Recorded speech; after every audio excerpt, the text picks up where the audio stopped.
বাংলাদেশৰ অস্থিৰতাই আমাক চিন্তিত কৰি তুলিছে। হিন্দু লোকসকলৰ ওপৰত অত্যাচাৰৰ বাতৰি আমি ছ'চিয়েল মিডিয়াত দেখা পাইছো। বাংলাদেশৰ ভয়াবহ পৰিস্থিতিয়ে এতিয়া অসমকো চিন্তিত কৰিছে আৰু মোকো অধিক চিন্তাত পেলাইছে। মুখ্যমন্ত্ৰী ডক্টৰ হিমন্ত বিশ্ব শৰ্মাই এই মন্তব্য কৰিছে। বাংলাদেশৰ হিন্দুৰ সংখ্যালঘুৰ ওপৰত আক্ৰমণ চলোৱা হৈছে আৰু সংখ্যালঘু হিন্দুৰ ব্যৱসায়িক প্ৰতিষ্ঠান ঘৰত লক্ষ্য কৰি লৈছে প্ৰতিবাদকাৰীয়ে।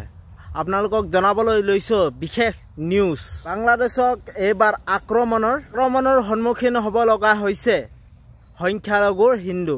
শ্বেখ হাছিনা পদত্যাগৰ পিছত বাংলাদেশত আজি এই বৰ্তমান ভয়ংকৰ পৰিস্থিতি বাংলাদেশৰ এই পৰিস্থিতিৰ মাজতে ভয়ংকৰ পৰিস্থিতিত পৰিছে বাংলাদেশৰ সংখ্যালঘু হিন্দুসকল।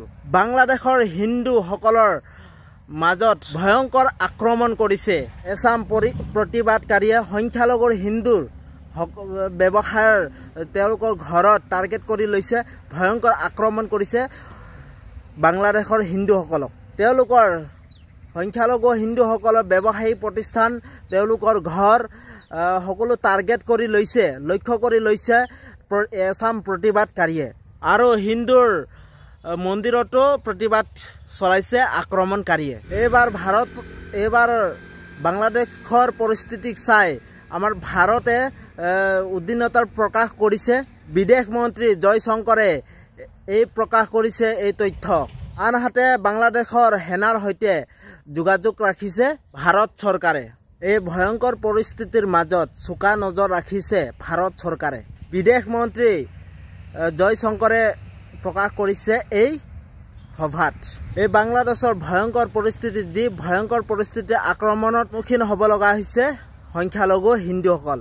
বাংলাদেশৰ বিভিন্ন হিন্দু মন্দিৰ আৰু বিভিন্ন ঘৰ তেওঁলোকৰ ব্যৱসায়িক প্ৰতিষ্ঠানৰ আক্ৰমণ চলাইছে অন্য লোকে। আৰু এতিয়া বৰ্তমান বাংলাদেশত যিহেতু নেকি সেই হিন্দু মন্দিৰত এতিয়া কিছুমান পহৰা দিয়ে আৰু তেওঁলোকে কৰিছে। বাংলাদেশৰ একাংশ প্ৰতিবাদকাৰীয়ে সেই হিন্দুসকলক আক্ৰমণ কৰি বহুতো ক্ষতি নষ্ট কৰিছে। যিহেতু নেকি বাংলাদেশত বহুতো চাকৰিৰ ক্ষেত্ৰতো প্ৰতিবাদ কৰিছে ছাত্ৰ সমাজে। সেই বাংলাদেশৰ যিহেতু নেকি প্ৰতিবাদকাৰীয়ে ভয়ংকৰ প্ৰতিবাদ কৰিছে আৰু বাংলাদেশৰ প্ৰধানমন্ত্ৰী শ্বেখ হাছিনাই তাৰ পিছতে পদত্যাগ কৰে আৰু তেওঁ বাংলাদেশ এৰিবলৈ ইতিমধ্যে সেই আক্ৰমণৰ ক্ষেত্ৰতে শ্বেখ হাছিনাই বাংলাদেশ এৰিবলৈ বাধ্য হয় আৰু সেই বাংলাদেশৰ পলায়ন কৰি তেওঁ ভাৰতত এতিয়া থাকিবলৈ লয়। শ্বেখ হাছিনাই ভাৰতৰ আশ্ৰয় গ্ৰহণ কৰে আৰু এতিয়া বাংলাদেশত যিটো পৰিস্থিতি, সেই পৰিস্থিতি এতিয়া উত্তপ্ত হৈ আছে, ভয়ংকৰ পৰিস্থিতি। আৰু হিন্দুসকলক আক্ৰমণ কৰি আছে প্ৰতিবাদকাৰী দলে।